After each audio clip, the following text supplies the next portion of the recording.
Hi, Krista. Do you ever have one of those experiences where your brain just sort of gets stuck on something? So a weird thing happened to me today. There was this post on my Tumblr.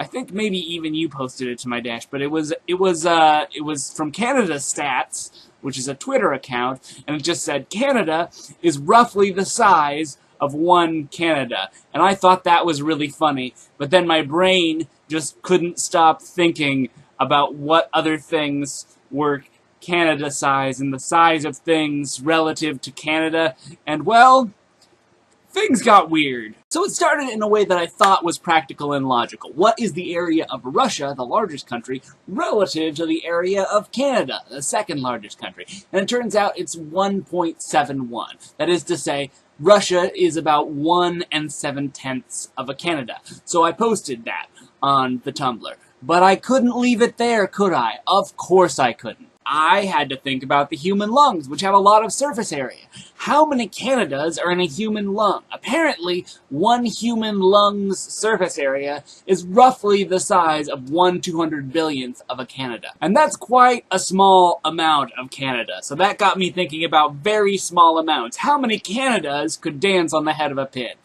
It turns out the answer is 1/quintillionth. Roughly 1/quintillionth of a Canada could fit on the end of the pin. Whether or not it's dancing very much depends on which part of Canada you selected, but probably not dancing, because it's the head of a pin.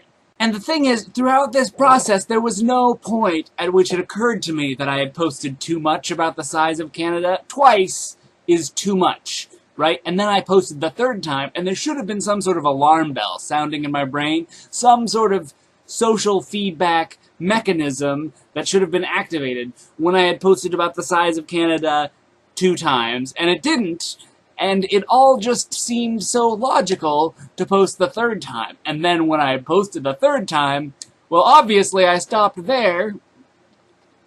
But no. Small quantities got me thinking about large quantities. So, how many Canadas could we fit on the surface of the Earth, provided we could deform Canadas without, compromising their area? And it turns out about 51 and a little bit of change. But 51 Canadas is the surface area of the Earth. And that got me thinking about even larger quantities. How many Canadas could fit on the surface of the Sun? About 610,000. How many Canadas could fit on the surface of Alpha Centauri? About 640,000. How long is Canada? About 5,500 kilometers. And how many Canada lengths is Earth from Alpha Centauri? More specifically, Canada from Alpha Centauri. About 7.4 billion. Right. So I could probably restate the size of the observable universe in terms of Canada. The observable universe is a sphere with a radius of approximately 80 quintillion Canada lengths. It has a surface area of approximately 240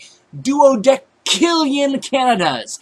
And Canada is approximately at its center. And that is the sort of information that I flooded everyone's dash with, because my brain could not handle anything until it had thought of the size of the universe in terms of Canada.